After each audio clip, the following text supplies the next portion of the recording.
மௌலியாக்கலண்டா எதிர்பார்க்கறது எப்படின்னு சொன்னால், நல்ல பெருசாக தலப்பா கட்டி கையில் ஒரு மிஸ்வாக்கிக்கணும், இன்னொரு அசாயிக்கணும், இன்னொரு தலப்பா மேலே போட்டிக்கணும். அப்படி இருந்தால் தான் நான் அவுளியான்னு நம்புவேன், இல்லைன்னா நான் நம்ப மாட்டேன்.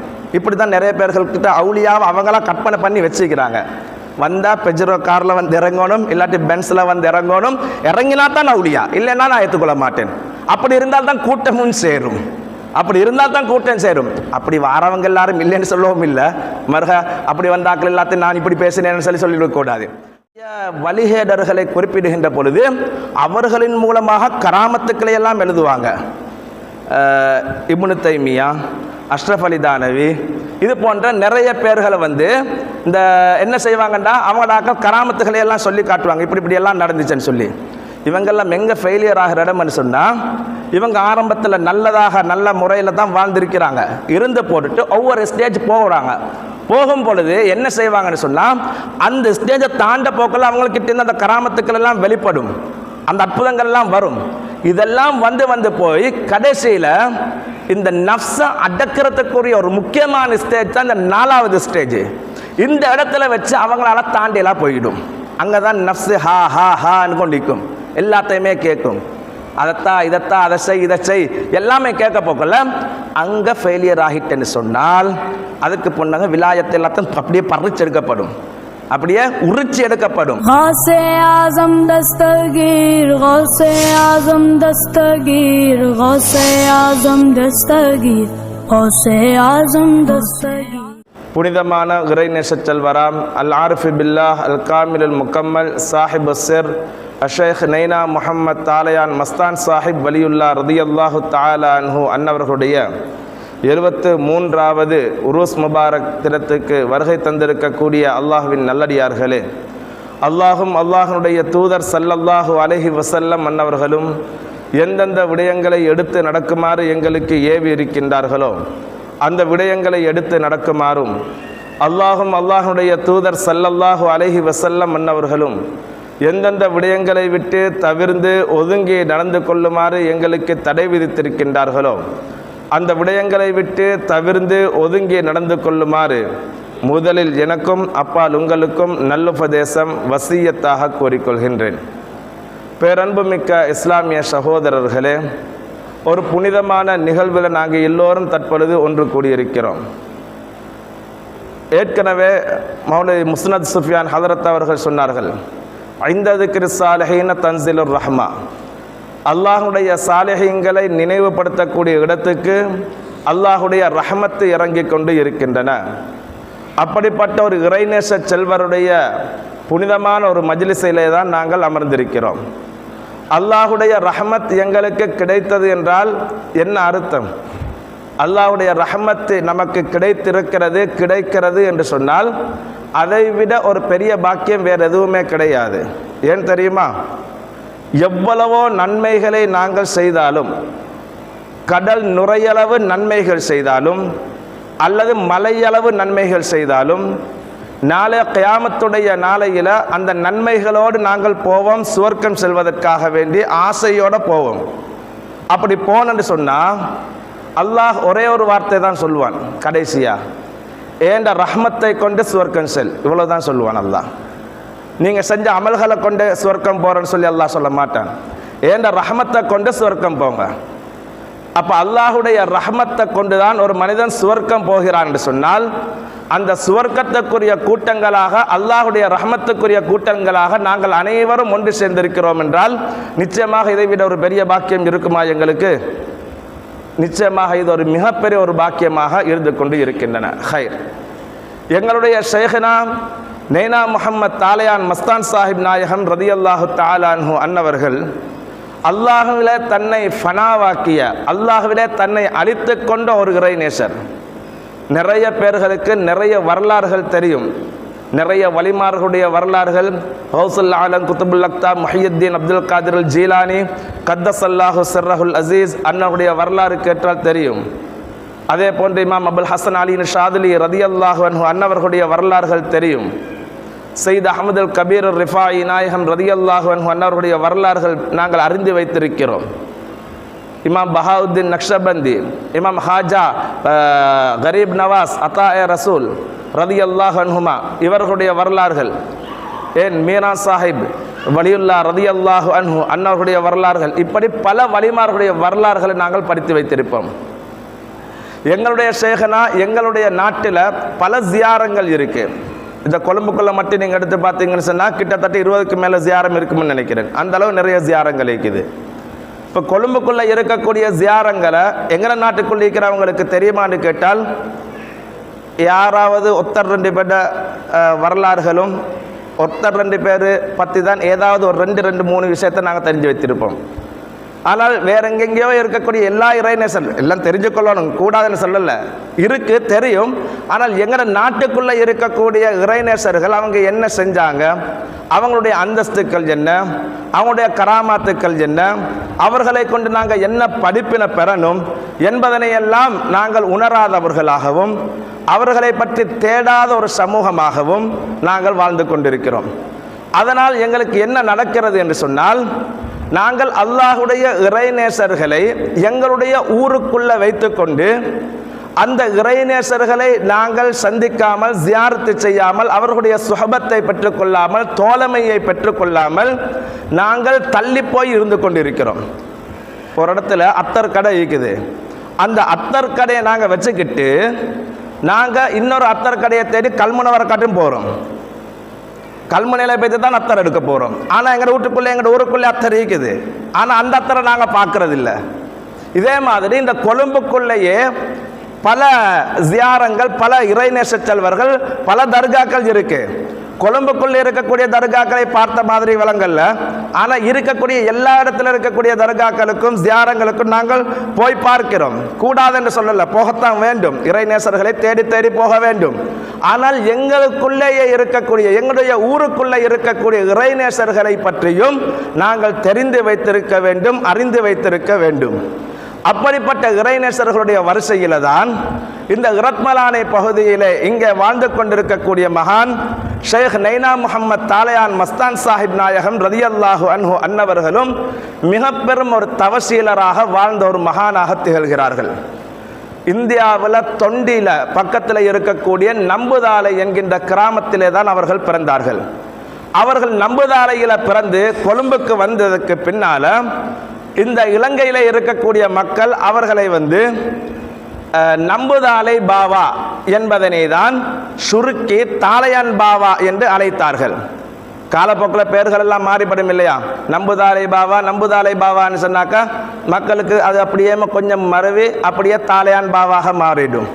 நம்புதாலையில் இருக்கக்கூடிய நம்பு எடுத்து போட்டாங்க, தாலையான வச்சு கொண்டாங்க, அதனால தாலையான் பாவா அப்படியே ஃபேமஸ் ஆகிட்டு. இதே மாதிரி நிறைய பெயர்கள் சொல்லலாம்.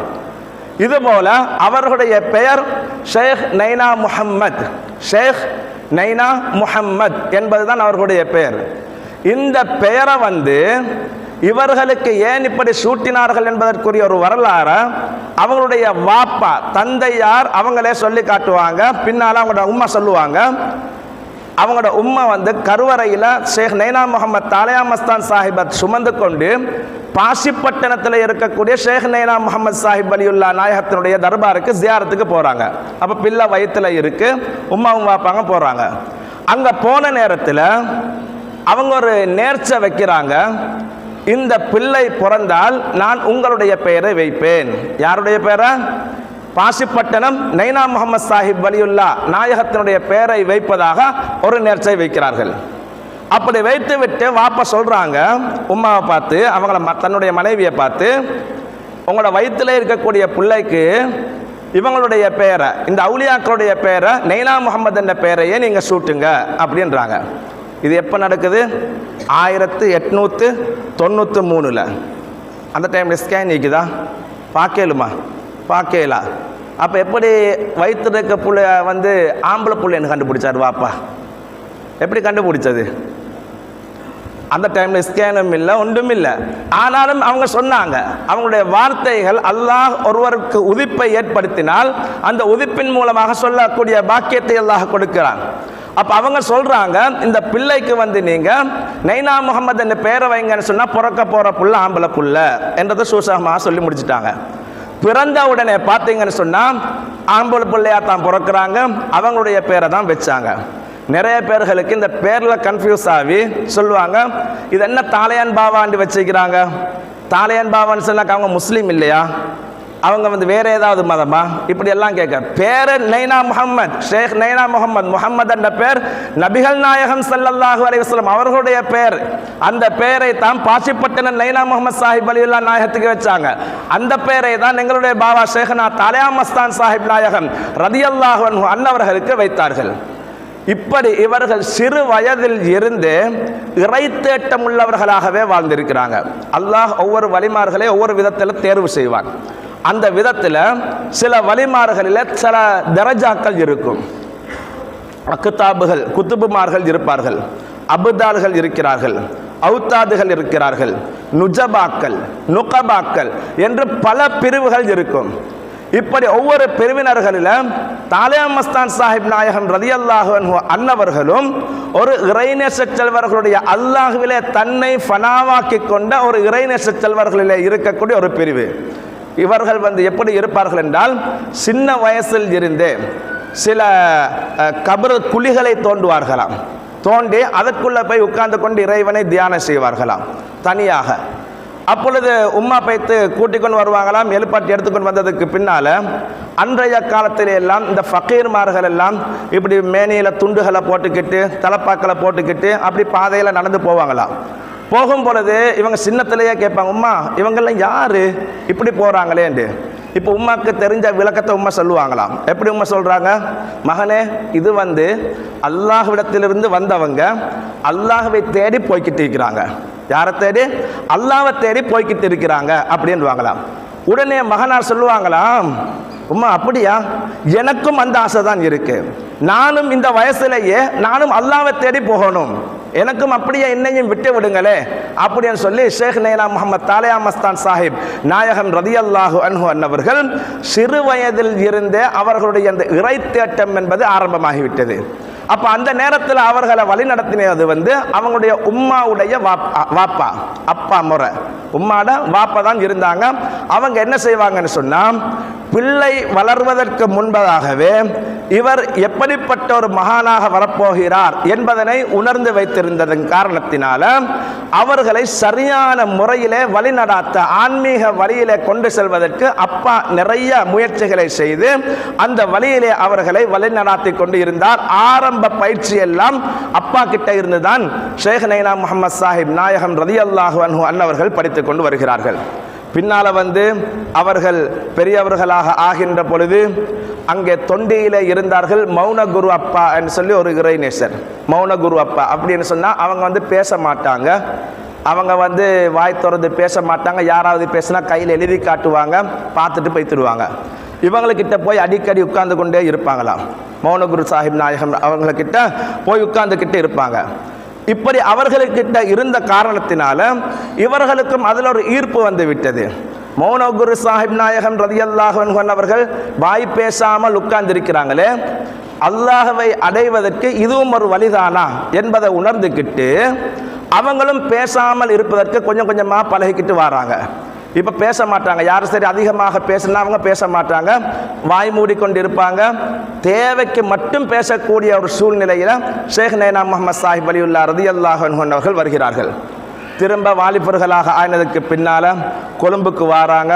கொழும்புல வந்து இங்கேயும் வந்து பல வேலை வெட்டிகளை செய்ய ஆரம்பிக்கிறாங்க. அவுலியாக்கள் கிட்ட ஒரு பண்பை இருக்குது. எப்படின்னு சொன்னால், தன்னுடைய தேவையை அவர்களே நிறைவேற்றிக் கொள்ள தான் பார்ப்பார்கள், இன்னொரு இடத்துல தேவை காண மாட்டார்கள், இன்னொரு ஆளுக்கிட்ட தேவை காண மாட்டாங்க. அதனால் பாபா அவர்கள் என்ன செய்வார்கள் சொன்னால், இந்த பெட்டால் இருக்கக்கூடிய கடைகளில் வேலை செய்வார்களாம். சில நேரங்களில் சின்ன சின்ன தேநீர் கடைகளை போட்டு, தேத்தண்ணி கடைகளை போட்டு அதில் கெஷியரில் நிற்கிட்டிப்பாங்களாம். இன்னும் சில வேலைகளில் வேறு ஏதாவது மூட்டை தூக்கித்தான் தனக்கு சம்பாதிக்க முடியுமென்றா அதையும் செய்திருக்கிறார்கள். இப்போ எல்லாரும் மௌலியாக்கலண்டா எதிர்பார்க்குறது எப்படின்னு சொன்னால், நல்ல பெருசாக தலப்பா கட்டி கையில் ஒரு மிஸ்வாக்கிக்கணும், இன்னொரு அசாயிக்கணும், இன்னொரு தலப்பா மேலே போட்டிக்கணும். அப்படி இருந்தால் தான் நான் அவுளியான்னு நம்புவேன், இல்லைன்னா நான் நம்ப மாட்டேன். இப்படி தான் நிறைய பேர்கள்கிட்ட அவுளியாவை அவங்களாம் கற்பனை பண்ணி வச்சுக்கிறாங்க. வந்தால் பெஜரோ காரில் வந்து இறங்கணும், இல்லாட்டி பென்ஸில் வந்து இறங்கணும். இறங்கினா தான் அவுலியா, இல்லைன்னா நான் ஏற்றுக்கொள்ள மாட்டேன். அப்படி இருந்தால் தான் கூட்டமும் சேரும். அப்படி இருந்தால் தான் கூட்டம் சேரும். அப்படி வாரவங்க எல்லாரும் இல்லைன்னு சொல்லவும் இல்லை. மருக அப்படி வந்தாக்கள் எல்லாத்தையும் நான் இப்படி பேசினேன்னு சொல்லிவிடக்கூடாது. அவுலியாக்கள் சல்லியும் இருக்கும், சொத்தும் இருக்கும், எல்லாம் இருக்கக்கூடியவர்கள் இருப்பாங்க. அவனோட கல்புல மாசி வல்லா, அல்லாஹ்வை தவிர வேற எதுவுமே இருக்காது. அப்படி இருக்கக்கூடிய வலிமார்களும் இருக்கிறாங்க. ஹவுசுல்லாஹ் முஹியுத்தீன் ஆண்டஹி ரலியல்லாஹு அன்ஹு அவர்கள் பெரிய சொத்துக்காரர். ஆனால் எதுவுமே கல்புல இருக்கல்ல, எல்லாம் நிலத்துல தான் இருந்துச்சு. கல்புல அல்லாஹ் மட்டும்தான் இருந்தான். ஆனால் இறைநேச செல்வர் எங்களுடைய பாபா நாயகம் ரலியல்லாஹு அன்ஹு அவர்கள் சொத்தின் மீதும் செல்வத்தின் மீதும் எதன் மீதும் ஆசை கொள்ள மாட்டார்கள். தான் இந்த உலகத்தில் உயிர் வாழ்வதற்காக வேண்டி அண்டண்டைக்கு எதை தேட வேண்டுமோ அதற்காக அவர்கள் உழைத்து சாப்பிடுவார்கள். இரவு நேரத்தில் தியானத்தில் இருந்து விடுவார்கள். அல்லாஹ்வை தியானித்துக் கொண்டே இருப்பார்கள். இப்படி ஒரு வழிமுறையை கடைபிடித்துக் கொண்டு வந்தார்கள். கடைசியில் முத்துப்பேட்டைக்கு சென்று 12 வருட காலங்கள், 12 வருஷ காலங்கள் அவர்கள் மௌனியாகவே வாய் பேசாமல் 12 வருஷ காலங்கள் இறைவனுக்காக வேண்டி தன்னை அர்ப்பணித்து தியானத்தில் அப்படியே உட்கார்ந்து விட்டார்கள். ஷேக் நைனா முஹம்மத் எங்களுடைய பாபா நாயகம் ரலியல்லாஹு அன்ஹு அவர்கள் 12 வருஷத்துக்குள்ள பல நிகழ்வுகள், பல கராமத்துக்கள் நிறைய நடக்கின்றது. நான் அடிக்கடி சொல்லி இருப்பேன். அவைகளை எல்லாம் நான் சுருக்கி கொண்டு வருகிறேன். இப்படி 12 வருஷம் முடிஞ்ச உடனே அவர்களுக்கு பக்கத்தில் பார்க்குறாங்க, ஒரு தங்க குவியல் இருக்கு. தங்கத்தால் ஒரு பெரிய குவியல் உண்டு. இந்த பக்கம் சல்லி குவியல் ஒன்றும் இருக்கு. 12 வருஷம் முடிஞ்சதுக்கு பின்னால் எல்பாட்டி அனுப்புகிறாங்க. ஹவுஸ் நாயகம் ரலியல்லாஹு அன்ஹு நைனா முஹம்மத் உங்களோட காலம் முடிஞ்சா செல்லுங்கன்னு சொல்லி திரும்பி பார்த்தாங்க. இங்களை பக்கம் தங்க குவியல், இங்களை சல்லி. சொன்னாங்க இதெல்லாம் உங்களோட தான் எடுத்துக்கோங்கன்னாங்க. பாபா அவங்க திரும்பி பார்த்து போட்டுட்டு, இது எல்லாம் மண்ணுமாய் தான் எனக்கு விளங்குது. இது எதுவுமே தங்கமாக விளங்கவும் இல்லை, சல்லியாக விளங்கவும் இல்லை, எல்லாமே மண்ணாகத்தான் விளங்குது. எனக்கு இது தேவையில்லை அப்படின்னு சொல்லி எழுப்பி பேத்துட்டாங்க. கடைசி வரையிலுமே அவுலியாக்களுக்குன்னு சொல்லி அவர்கள் தியானத்தில் இருந்தாலும் அவர்களுக்கான பரீட்சைகளை அந்தந்த சந்தர்ப்பத்திலே நடந்து கொண்டே இருக்கும். அதில் எல்லாம் வெற்றி காணணும். உதாரணத்துக்கு நிறைய பேர்கள் நல்ல மனிதர்களாகத்தான் ஆரம்பத்தில் இருப்பாங்க, நல்லவர்களாக போய்கிட்டே இருக்கும். இந்த ஒவ்வொரு நஃப்ஸுடைய அந்த படித்தரங்களையும் தாண்டணும் இல்லையா? 7 நஃப்ஸினுடைய படித்தரம் இருக்குது. இது எல்லாத்தையும் ஃபர்ஸ்ட், செகண்ட், தேர்ட், ஃபோர்த் எல்லாம் அப்படி தாண்டணும். இதை தாண்டி கொண்டு போகின்ற பொழுது இந்த 4வது ஸ்டேஜுக்கு வருமே, இந்த 4வது ஸ்டேஜுக்கு வந்தேன்னு சொன்னால் அதுக்கு மேலே போகிறதுக்கு ஷைத்தான் விடவே மாட்டான். ஒரு ஆட்டி படைப்பான். நிறைய கிதாபுகள் எல்லாம் நிறைய வழிகேடர்களை குறிப்பிடுகின்ற பொழுது அவர்களின் மூலமாக கராமத்துக்களை எல்லாம் எழுதுவாங்க. இப்னு தைமியா, அஷ்ரஃப் அலி தானவி, இது போன்ற நிறைய பேர்களை வந்து இந்த என்ன செய்வாங்கண்டா அவங்களாக்க கராமத்துக்களை எல்லாம் சொல்லி காட்டுவாங்க. இப்படி எல்லாம் நடந்துச்சுன்னு சொல்லி. இவங்கெல்லாம் எங்கே ஃபெயிலியர் ஆகிற இடம்னு சொன்னால், இவங்க ஆரம்பத்தில் நல்ல முறையில் தான் வாழ்ந்திருக்கிறாங்க. இருந்து போட்டுட்டு ஒவ்வொரு ஸ்டேஜ் போகிறாங்க. போகும் பொழுது என்ன செய்வாங்கன்னு சொன்னால், அந்த ஸ்டேஜை தாண்ட போக்கில் அவங்கக்கிட்ட இருந்து அந்த கராமத்துக்கள் எல்லாம் வெளிப்படும், அந்த அற்புதங்கள்லாம் வரும். இதெல்லாம் வந்து போய் கடைசியில் இந்த நஃப்ஸை அடக்கிறதுக்குரிய ஒரு முக்கியமான ஸ்டேஜ் தான் இந்த 4வது ஸ்டேஜ். இந்த இடத்துல வச்சு அவங்களால தாண்டியெல்லாம் போயிடும். அங்கே தான் நஃப்ஸு ஹா ஹா ஹான்னு கொண்டிருக்கும், எல்லாத்தையுமே கேட்கும். அதைத்தான் இதைத்தான் அதை செய் இதை செய் எல்லாமே கேட்க போக்கல அங்கே ஃபெயிலியர் ஆகிட்டேன்னு சொன்னால் அதுக்கு பொண்ணாங்க விலாயத்தை எல்லாத்தையும் அப்படியே பறிச்செடுக்கப்படும், அப்படியே உரிச்சி எடுக்கப்படும். இப்போ ஹவுஸ் நாயகம் ரலியல்லாஹு அன்ஹு அவர்கள் இருக்கின்ற காலப்பகுதியிலேயே அவர்களுடைய கால்பாதத்தை எல்லா வலிமார்களும் சுமக்க வேண்டும் என்பது இறைவனுடைய நியதி. அது கதமியலா ரகபாத்தை குள்ளி வலியில் இல்லா, எல்லா வலிமார்களும் சுமக்கணும். அப்ப இஸ்மஹான்ல இருக்கக்கூடிய ஒரு விலாயத்தை பெற்ற ரவுலியா, அவரும் அவுலியா தான். இவர் என்ன சொன்னாரு, எனக்கு சுமக்க இயலாது அவருடைய கால.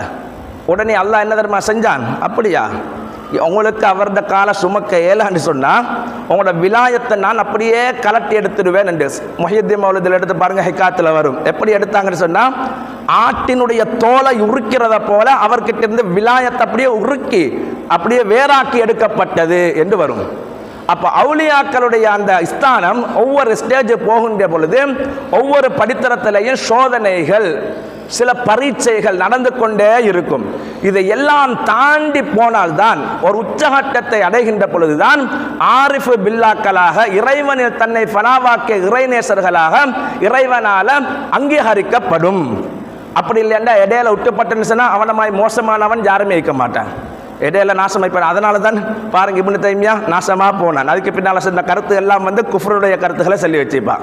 அஷ்ரஃப் அலி தானவி மொத்தமாக எல்லாத்தையுமே நாசமாக்கி போச்சு, எல்லாமே நாசமா போச்சு. முன்னால சொன்ன கருத்துக்கள் எல்லாமே அத்தோட நாசமா போச்சு, எல்லாம் முடிஞ்சு.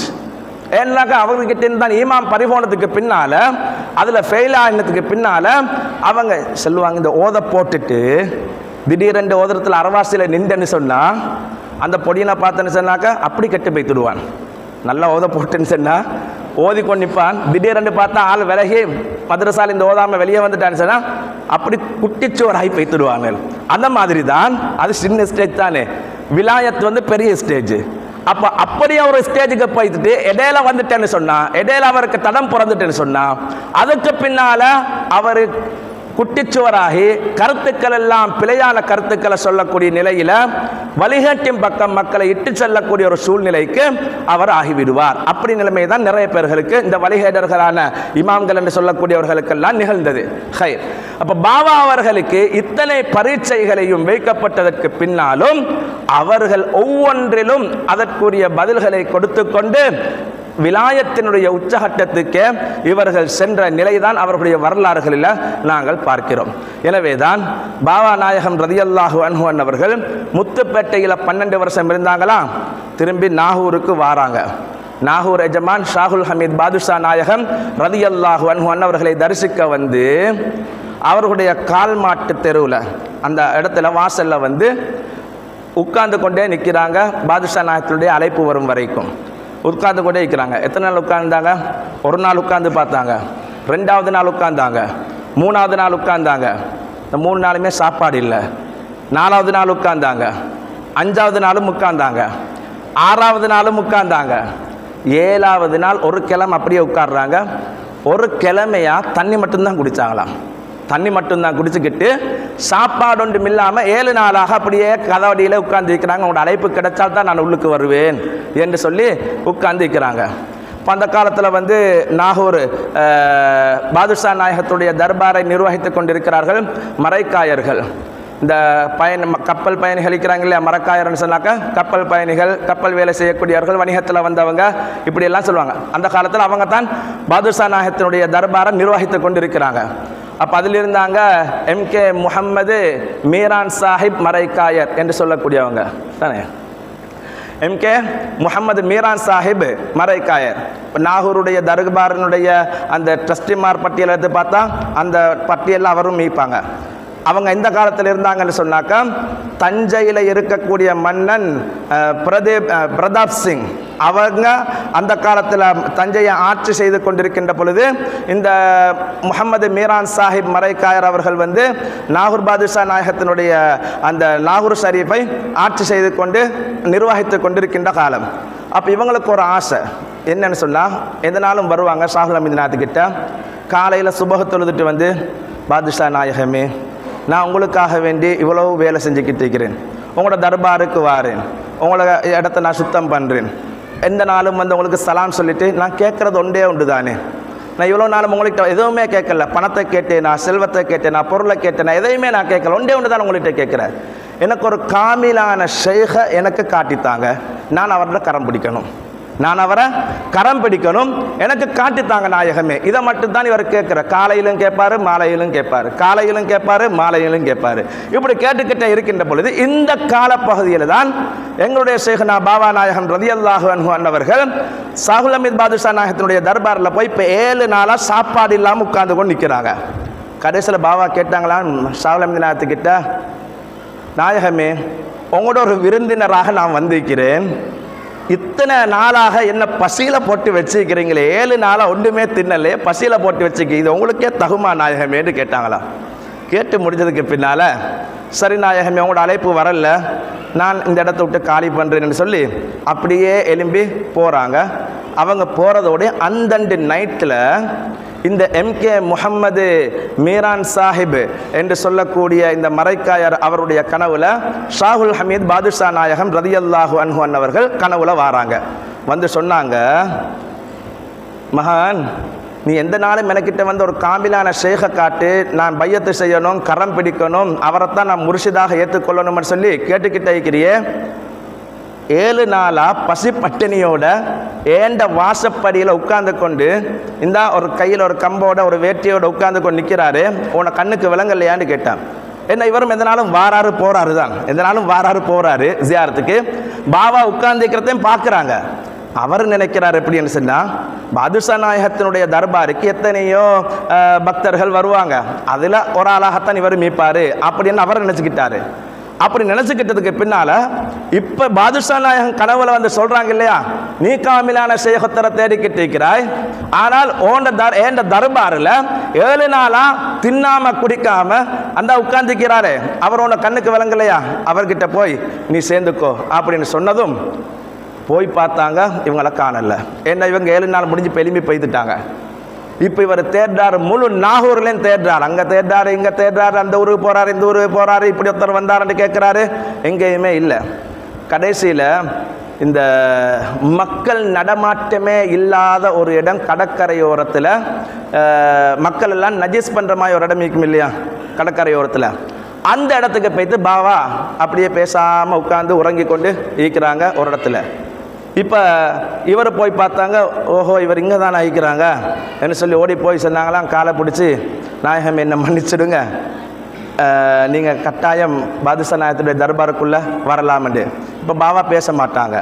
பாவா கையால் எழுதி கேட்டாங்க, அழைப்பு தந்தாங்களான்னு கேட்டாங்களாம், கையால் கேட்டாங்களாம் தந்தாங்களாண்டு. அப்போ சொன்னாங்க, நேத்தராக தான் எனக்கு வந்து உங்களை கூட்டிக்கொண்டு போய் சாப்பாடு கொடுத்து எனக்கு உங்களை பற்றி பிடித்து கொள்ள சொல்லி ஷாகுல் ஹமீத் பாதுஷா நாயகம் சொல்லிட்டு போனாங்க என்று சொன்னதோடையுமே பாபா அவங்க அப்படியே எலும்பிக்கிட்டு வந்தாங்க. அதுக்கு பின்னால் கால்மாட்டு தெருவில் இருக்கக்கூடிய அந்த வீடு, இப்போ அந்த வீட்டில் எங்களோட சுல்தான் சாஹிப் அவங்க தான் இப்போ அந்த வீட்டில் இருந்து கொண்டு இருக்கிறாங்க. அந்த வீட்டில் தான் என்ன செஞ்சாங்கன்னா 2 வருஷ காலங்கள் பாபா அவர்கள் தியானம் செய்த அந்த இடத்துல தங்கி கல்வத்தில் இருந்த இடம் தான் அந்த வீடு.